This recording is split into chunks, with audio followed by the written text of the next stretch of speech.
जमानत मिलने के बाद भाजपा विधायक केशव मौर्य हुए सक्रिय, कहा राजनीतिक साजिश के तहत उन्हें आपराधिक मामलों में फंसाया जा रहा है कि न लड़ पाऊं चुनाव फूलपुर संसदीय क्षेत्र से। सिराथू के अंदर कोखराज थाना क्षेत्र में एक ननबई गांव है और उस गांव के अंदर एक दुर्घटना हो गई थी जो मुकदमा इस समय माननीय न्यायालय के सामने विचाराधीन है। मैं उस समय सिराथू विधानसभा से भारतीय जनता पार्टी का प्रत्याशी था और प्रत्याशी होने के कारण और मेरी संभावित विजय सत्तारूढ़ दल को दिखाई दे रही थी, उसमें बसपा की सरकार थी,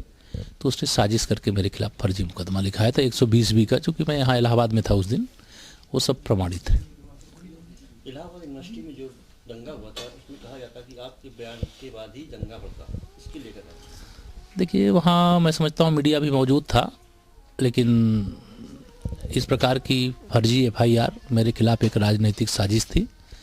मैंने कोई ऐसा भाषण भी नहीं दिया था, मैं वहाँ पे अपनी उपस्थिति दर्ज कराया था, चूँकि भ्रष्टाचार के खिलाफ लड़ाई वहाँ के प्रतियोगी छात्र लड़ रहे थे और हम लोग भारतीय जनता पार्टी के विधायक होने के नाते किसी भी ऐसी लड़ाई को जो भ्रष्टाचार से संबंधित हो या जो पब्लिक को पीड़ा पहुंचाने वाली होती उसमें शामिल होते हैं। और उसी क्रम में मैं छात्रों के जो प्रतियोगी छात्र थे उनके बुलावे पर मैं वहां गया था और वहां जाने के बाद उनके आंदोलन का समर्थन करते हुए उनकी बात विधानसभा में उठाने का आश्वासन देकर के मैं चला गया था। मेरे जाने के बाद 2-3 लोगों का और भाषण हुआ था और उसके बाद किन परिस्थितियों में वहाँ बवाल हुआ, झगड़ा हुआ, ये मुझे ज्ञात नहीं है। लेकिन जो भी इस प्रकार का आरोप लगाया गया है कि केशव प्रसाद ने इस प्रकार की घटनाएं करवाई है, वह मेरे खिलाफ एक राजनीतिक साजिश है। समाजवादी पार्टी सरकार इस समय भारतीय जनता पार्टी की बढ़त से बहुत बुरी तरह से घबरा गई है। उसको अन्य सीटों के साथ साथ फूलपुर में भी उसको डर लग रहा है कि अगर केशव प्रसाद प्रत्याशी बनकर के आएंगे तो समाजवादी पार्टी की हार निश्चित है। वो हार के डर से मेरे खिलाफ मुकदमा लिखना, पीछे भी जो मुझे गिरफ्तार करके 48 दिन जेल में रखा वह भी उसी का एक हिस्सा था। और इस समय जो मुकदमा लिखा गया, जिस मुकदमे में मेरे खिलाफ कोई ऐसा आरोप नहीं था जिसके लिए मुझे मेरे घर में छापे डाले गए, मेरे लखनऊ आवास पे छापे डाले गए, तमाम प्रकार के ऐसे कार्य किए गए जो नहीं करना चाहिए। अभी कल मुझे माननीय न्यायालय से जमानत मिल गई।